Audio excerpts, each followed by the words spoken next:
안녕하세요. 양한나입니다. 학교의 별별 이야기로 공감하는 스쿨톡톡 별별 토커 강정훈 선생님도 함께합니다. 예, 안녕하십니까. 별별 토크의 별을 사랑하는 남자 강정훈입니다. 네, 오늘의 주제를 바로 소개하겠습니다. 주제는 바로 고등학교 입학입니다. 많은 학부모님들께서 굉장히 관심이 높을 만한 주제죠. 아무래도 고등학교는 입시하고 연결되어 있다 보니까 많은 학부형들이나 또 학생들이 관심을 갖는 주제가 아닌가 생각합니다. 그렇다면 함께할 두 분 소개해야겠죠? 하면고등학교 이충현 선생님, 예비고등학생 전나연 학생입니다. 안녕하세요. 예, 안녕하십니까. 안녕하세요. 네, 선생님의 노하우와 학생의 궁금증을 두루두루 들어볼 텐데요. 지금부터 시작합니다. 네, 우선 고등학교 입학의 세계부터 이야기해 볼 텐데요. 입학하는 방식이 우선 평준화와 비평준화로 나뉘어 있더라고요. 경기도 내 19개 지역이 비평준화 고등학교 지역으로 지정이 돼 있다고 하는데요. 비평준화라는 말 그대로 시험을 보고 진학을 하는 건가요? 예, 과거에는 시험을 봤었습니다. 그런데 지금은 비평준화는 시험이 아니라 내신 성적으로 이렇게 가게 되고요.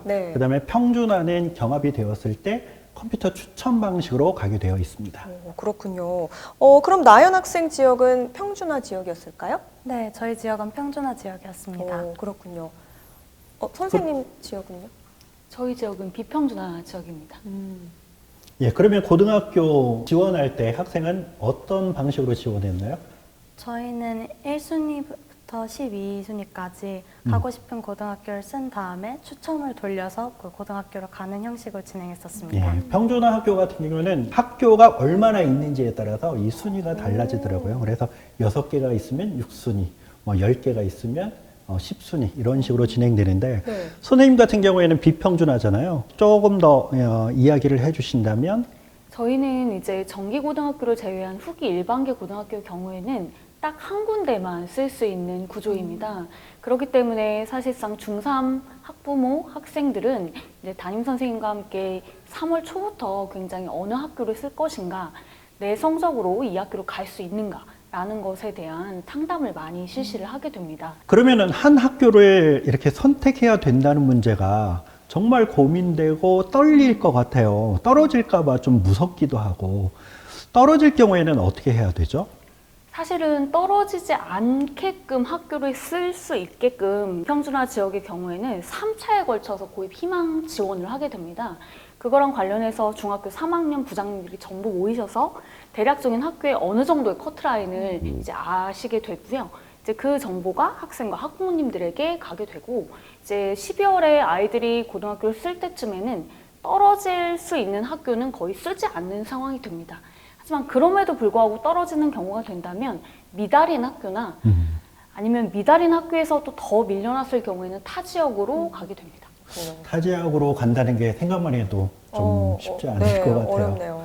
자, 전나연 학생 같은 경우에는 고등학교를 지망할 때 어떤 학교를 갈까 고민을 많이 했을 것 같은데 어떤 학생은 제가 알기로는 급식이 맛있어서 그 학교를 신청했다 이런 학생도 있더라고요.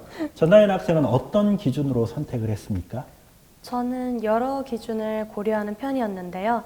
학교의 면학 분위기나 통학 거리, 그리고 교복의 예쁜 정도를 교복. 네, 그걸 바탕으로 해서 고등학교를 결정했던 것 같습니다. 뭘 입어도 예쁠 것 같은데. 맞아요. 네.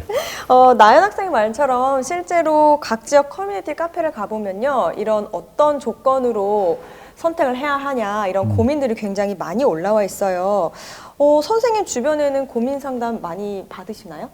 학생들이 가장 많이 고민을 했던 부분은 이제 내신 커트라인 점수가 좀 낮은 학교를 가서 내신을 딸 것인가, 아니면 면학 분위기가 좋은 학교를 갈 것인가 였던 것 같습니다.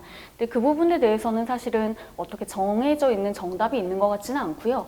그 학생이 분위기를 많이 타는 학생이라면 면학 분위기가 좋은 학교를 가는 것이 좋고, 분위기에 별로 영향을 받지 않는 학생이라면 이제 내신 커트라인이 낮은 학교에 가서 상위권을 노려보는 것도 좋다고 답변을 해줬던 것 같습니다. 그렇다면 정말로 고등학교 선택이 입시에까지 큰 영향을 미치나요?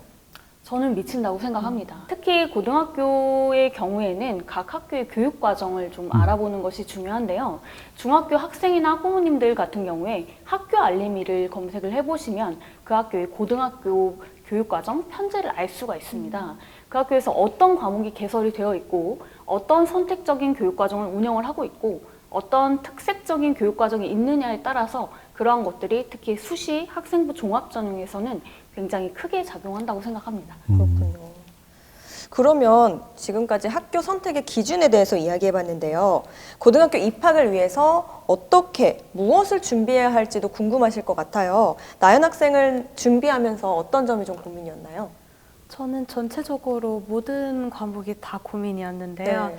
일단 선행을 해야 할지 아니면 기초를 다져야 할지부터 만약에 선행을 하게 된다면 어디까지 또 기초를 다져야 한다면 얼마나 다져야 할지를 고민을 많이 했던 것 같습니다. 네, 맞습니다. 이 선행학습, 참 현실적인 고민이 아닌가 싶은데요. 두 선생님께서 좀 조언을 해주실 수 있을 것 같아요. 예, 저 같은 경우는 선행학습이 좋은 점도 있지만 단점도 있다고 생각을 합니다. 미리 선행학습을 함으로 인해서 수업을 들었을 때 수업에 어떤 호기심이라든지 재미가 반감될 수도 있거든요. 네. 그렇기 때문에 저는 선행학습에 대해서는 1차적으로는 기본적으로는 좀 안 하는 게 좋지 않은가 그런 생각을 가지고 있습니다. 선생님은요?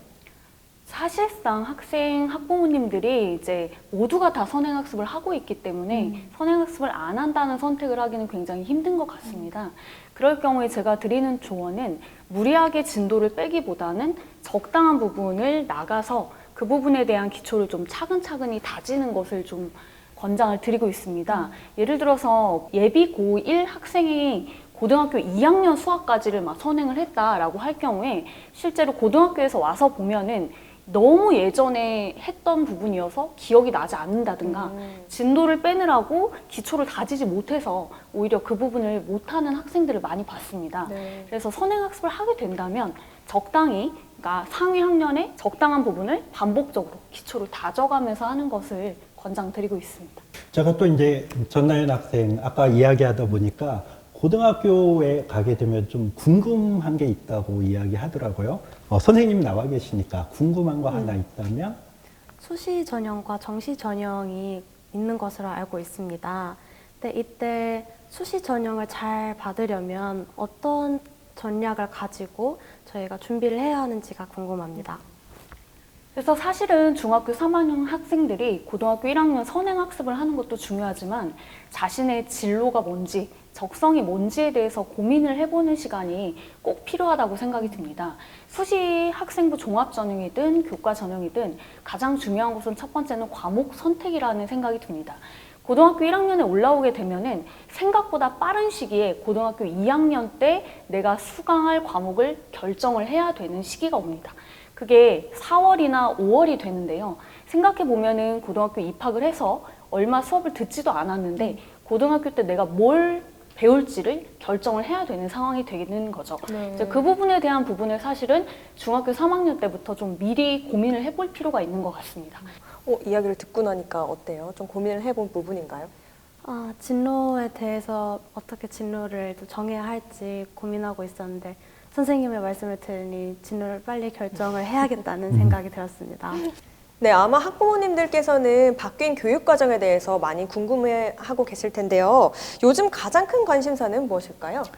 예, 아무래도 고등학교에서 가장 크게 바뀌는 것은 2025년부터 시행되는 고교 학점제가 아닐까 생각됩니다. 고교 학점제는 학생들의 진로에 따라서 다양한 과목을 선택해서 이수하는 겁니다. 혹시 전나연 학생이나 주변 친구들은 고교 학점제에 대해서 좀 어느 정도 잘 알고 있나요? 저희가 3학년 진로 교육 시간 때 고교 학점제에 대해서 잠시 선생님께서 말씀을 해주신 적이 있습니다. 그냥 원하는 과목을 선택해서 수강하는 정도로만 알고 있었습니다. 그럼 혹시 그것과 관련해서 좀 질문이 있으면 지금 해봐도 좋을 것 같아요.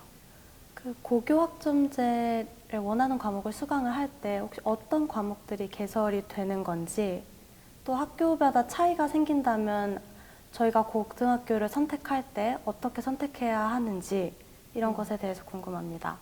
현재 지금 예비 고1 학생들은 고교 학점제가 전면 시행되는 대상 학년은 아닙니다. 하지만 현재 고등학교는 이미 고교 학점제가 일부 시행되고 있다라고 말씀을 드릴 수 있는데요. 상당히 많은 교과에서 과목을 학생들이 선택을 해야 하고요. 그리고 공통 과목으로 묶여 있는 과목이 거의 없습니다.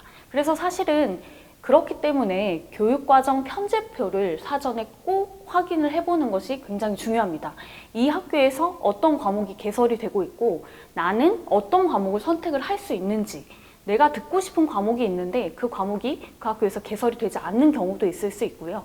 아니면 개설이 되지 않는다고 한다면 주문형 강좌나 공동교육과정을 통해서 들을 수 있는 방법이 있는지 그런 부분들을 사전에 알아보는 것이 중요하다고 생각합니다. 그럼요. 처음부터 이제 중학생이 고등학교를 갈 때 생각해야 되는 게 나중에 진로까지 생각을 해서 선택을 해야 되는 거네요. 네, 그렇게 생각합니다. 그래서 중학교 3학년 때 제일 고민을 해야 되는 부분이 자신의 진로와 적성에 대한 고민이라고 생각이 듭니다. 그렇다면 고교학점제는 어느 학년부터 시행이 될 예정인가요? 고교학점제는 2025년부터 시작입니다. 아마 내년쯤에 확정돼서 나오게 될 것 같습니다. 그래서 중2부터는 새로운 대학교 입시 그 계획안을 보고 거기에 따라서 이렇게 준비하면 될 것 같습니다. 네, 와, 굉장히 도움이 될 만한 이야기들을 두 분 선생님께서 많이 해주셨어요. 오늘 나연 학생 선생님들 이야기 들으면서 도움이 많이 됐을 것 같은데요. 어떤 생각이 들었어요? 이번 자리를 통해서 고등학교를 어떻게 가야 할지, 그리고 앞으로 어떻게 제가 학습을 하고 준비를 해가야 할지 좀 감이 잡힌 느낌이었습니다. 네, 학창 시절의 가장 큰 고민 중 하나인 고등학교 입학부터 고교 학점제 관련한 이야기까지 두루두루 나눠봤는데요. 선택도 중요하지만 어디서든 값진 시간을 만드는 데에는 스스로의 열정과 노력이 필요하다는 사실을 꼭 기억해 주셨으면 좋겠습니다. 저희는 여기서 마치고요. 다음 시간에 다시 찾아오도록 하겠습니다. 고맙습니다. 예, 감사합니다. 예, 수고하셨습니다. 고맙습니다. 수고하셨습니다. 수고하셨습니다.